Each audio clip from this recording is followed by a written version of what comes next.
Welcome to the culture. We rest at the pulse of the community, providing all things news, music, fashion, events, and everything that we talk about in between. It's a lifestyle. We are the culture. Hi, and welcome to the culture. I'm your host, Jessica Garrett Modkins, and joining me today is the guru of all things community relations, all things partnerships, all things community outreach, Rashad D. Thomas. Welcome to the show, sir. Thank you. I'm honored to be here. Rashad, How are you today, Ms. Marcus? I'm doing well. I couldn't think of a better person to have on the show than yourself to just talk about all of the wonderful things that you have been doing in our community and what we have coming up. So we all know that there is this mecca called HBCUs, and I am so excited to say that you graduated from Bethune-Cookman College, University. I always say BCC because that's the school that I know that my mother graduated. There you go. But it is Bethune-Cookman University. And I actually graduated from BCC as well. Oh, okay. So you are in this realm of community relations and outreach. Is that something that you studied while you were there at Bethune? No, ma'am. I actually studied criminal justice. Growing up in Liberty City, I always wanted to come back and create some type of change. So I went off to Bethune-Cookman and obtained my degree in criminal justice, and also enlisted in the police academy. I'm not enlisted, but I actually went to the police academy as a part of my internship hours at Bethune-Cookman. And things didn't go as planned due to the death of my grandmother. But I returned home and just got involved in my community. I just always wanted to create some type of change. And it was one of those things where me just getting engaged in the community and just finding a way to just stay involved was what I wanted to do. And I came home and just started joining different boards and looking at different opportunities just to be a part of things that impacted my community. And by doing that, it allowed me to have several opportunities to do many different things. Yes, and then for Super Bowl, Miami's LIV Super Bowl, you served as the VP for Business Connect and Community Outreach. What was that like? Oh, that was an awesome experience. I was actually on loan from the Miami-Dade County Mayor's office, where I actually was working with Deputy Mayor Maurice Kemp, and having the opportunity to go to the Miami Super Bowl host committee as a vice president to oversee what was the Business Connect program was a huge opportunity for me. And it helped me to launch my career, helped me to get heavily engaged in the community, allowed me to expand my network, and it allowed me to really connect with local diverse suppliers from the Tri-County area, as well as chambers of commerce, the Beacon Council, just to name a few. So it allowed me to expand my network, which allowed me to engage with other organizations to do a lot of more community work. That's great. I mean, you are definitely in the community. And now you're working with the Orange Blossom Classic Committee. And the festivities, they're almost here. Yes, they are. Before we get into all of the wonderful things going on and what South Florida can look for, tell us a little bit about the start. How did the Orange Blossom Classic begin? So the executive director of the Orange Blossom Classic is Kendra Bullock, and she had a vision. It was something that she saw her dad participate in as a little child, and it's something that she just wanted to bring back to the community. And I met with her right after Super Bowl, and we discussed ways that we can connect some of the suppliers that I was working with the Super Bowl to connect them with the opportunities that were coming to town with Orange Blossom Classic. And I told her, why not? Me being a community guy and wanting to continue to engage local diverse suppliers with opportunities, because that was one of the promises I made with the Business Connect program. I told those suppliers, hey, if you connect with me, I'll ensure that I continue to connect you with different opportunities. And connecting them with the Orange Blossom Classic, I felt would be a huge opportunity. I knew that would be a big game.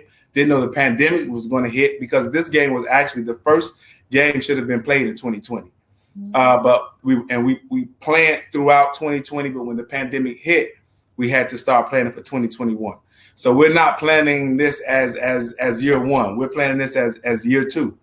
And this is a game that was once played in South Florida many years ago. And this game was actually played in South Florida before I was even born. And it was actually once considered the Black National Championship. And to be a part of bringing this game back to South Florida, well, I'll have an opportunity to oversee the parade, which is actually what a lot of people will come to Miami to see. They want to see those bands. They want to see the parade. But I'm sure we'll discuss that. But just having the opportunity to bring that game back to South Florida is something that I'm honored to be able to do. And congratulations to you and to Ms. Bullock for having that vision, the fortitude to see it through. It's such a nostalgic moment for many of us who are from South Florida originally, because it takes us back, like you said, to our roots and how we were brought up, and hanging out with our parents at these games and all of the things that went on, hanging out, watching the parade, just so exciting. Let's take this quick break and we'll return with more from Rashad on the Orange Blossom Classic. Awesome. Come witness the revival of the Orange Blossom Classic as it's never been seen before. Live and breathe the rivalry as Florida A&M University takes on Jackson State University in an unparalleled match, years in the making. Do yourself a favor and don't miss out.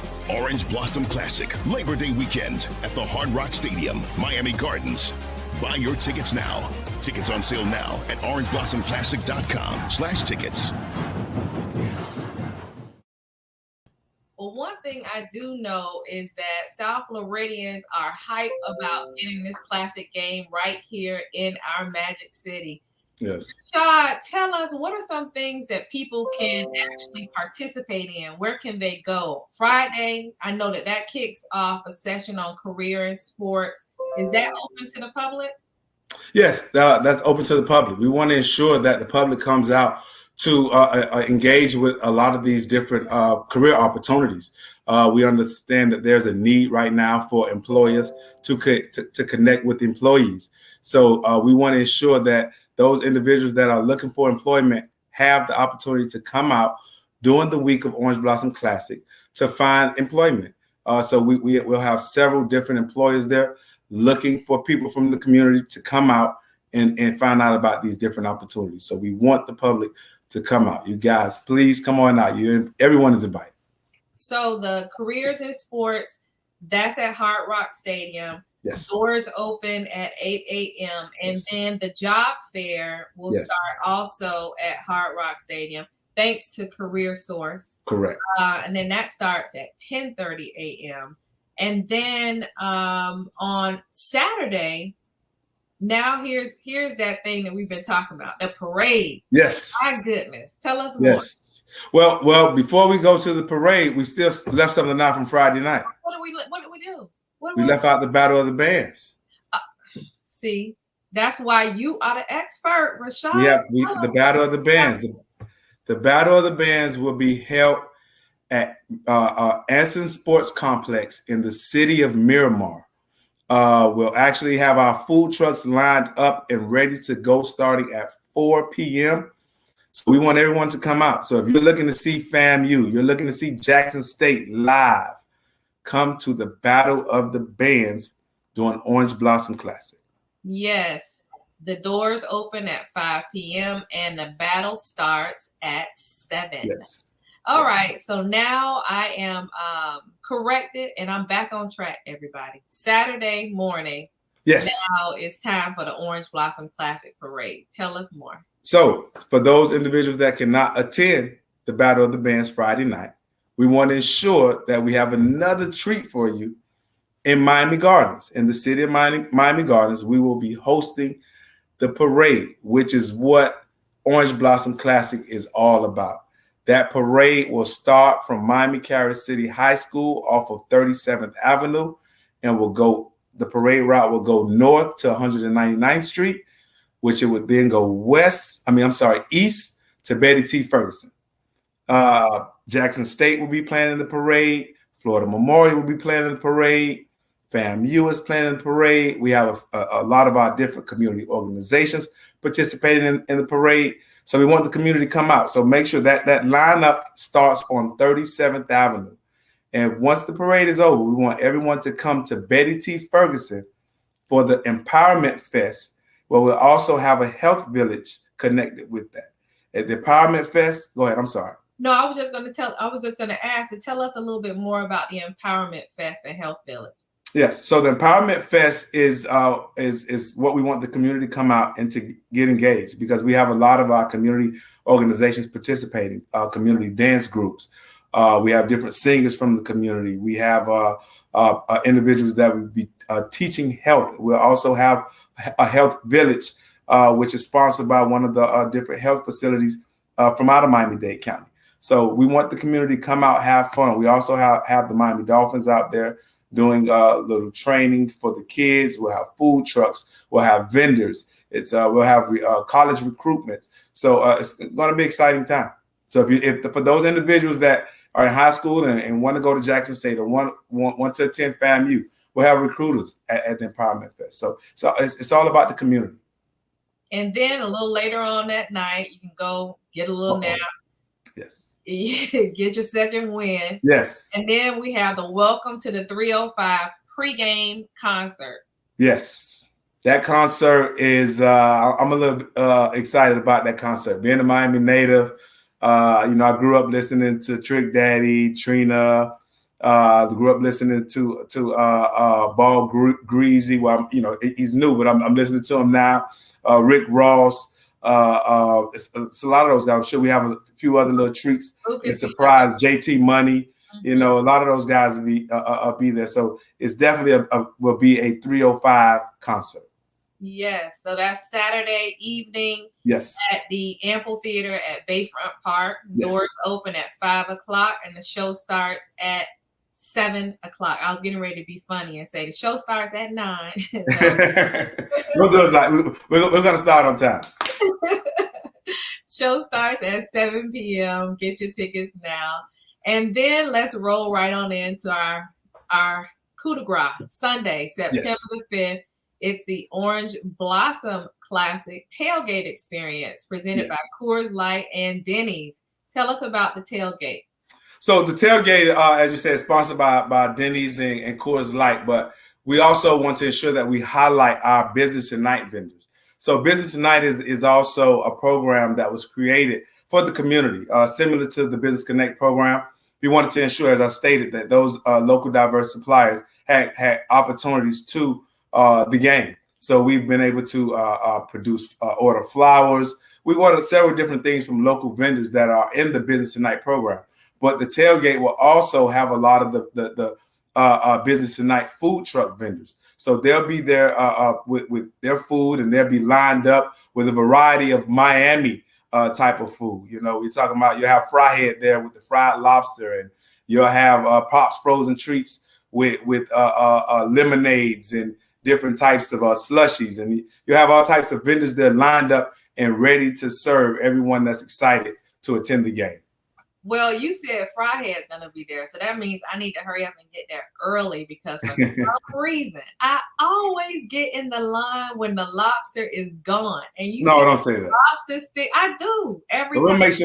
I'll make sure I tell that vendor that they need to ensure that they have enough lobster for Mrs. Marcus when she gets. I always wait until the last minute. I'm looking around. Everybody has their lobster on the stick. And I'm like, okay, well, let me go get one. The last time I did it, my husband came up with one, and I was like, "Oh man, I want to go get one." I went over there, and it was gone. I will ensure that vendor has enough. I'm gonna make sure that's my first food I stop to. So is the tailgate? Is that a part of the ticket when people pay to go to the game? Is that a part of it, or is that a separate ticket that you have to purchase? So this tailgate is separate from Super Bowl, whereas, most of the time you can buy a ticket, it's all inclusive. So we want the community to support these vendors. So these vendors actually paid to be a part of this tailgate. So we're not allowing grills in. So we want different. We want those people that are coming to Tailgate to respect that these vendors that will be there paid to participate in this. So we want them to come out to support these local diverse vendors from our area that are looking to grow their businesses, that are looking to do catering opportunities and et cetera. And that's why we opened up this opportunity for them to be able to come and basically connect with this large crowd that will be right here in our community in the city of Miami Gardens, to be able to pass out cards, to be able to serve the delicious items that we have and that we're known for right here in South Florida, conch salad and Peruvian food and et cetera. I mean, we're a melting pot. So we'll have a variety of different food that speaks about Miami. Wonderful, wonderful. And now we're rolling into the kickoff, the game. Yes. Stadium opens at 1 o'clock and the kickoff is at 3 p.m. What can fans expect from this event? Oh, I mean, when you're talking about FAMU has not played a game since the pandemic. So I'm sure the Rattlers are excited to come out. And then we're talking about Jackson State, which is being led by none other than the prime time, the great Deion Sanders. So when you're talking about, and I'm sure his team is coming to South Florida ready to play. FAMU coming to Miami is like a home game, so they're ready to play. So it's gonna be an exciting time. So we want everyone. If the tickets are almost sold out, so I would encourage everyone to go to Ticketmaster to see what's available. Get your tickets so you can be a part of history.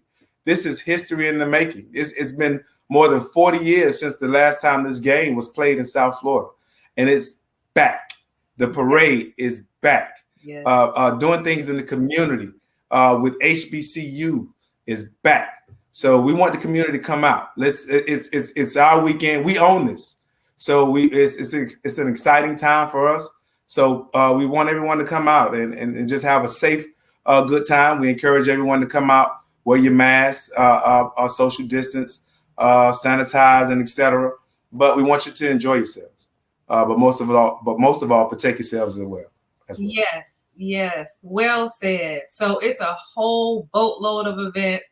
If you don't have to do them all, you can kind of squeeze in and fit 1, 2, or do them all. I mean, I'm going to try to do as much as I can, because I can't really say that I've gotten a nice classic HBCU football game here in my hometown, in my backyard. So there's no way I'm going to allow something like this to come to town and not be able to experience it. Thank you so much, Rashad. No, I'm honored. But I must say, to all of my Wildcats to Wildcat land, I do apologize, but I had to help these Rattlers out. I'm sure you understand.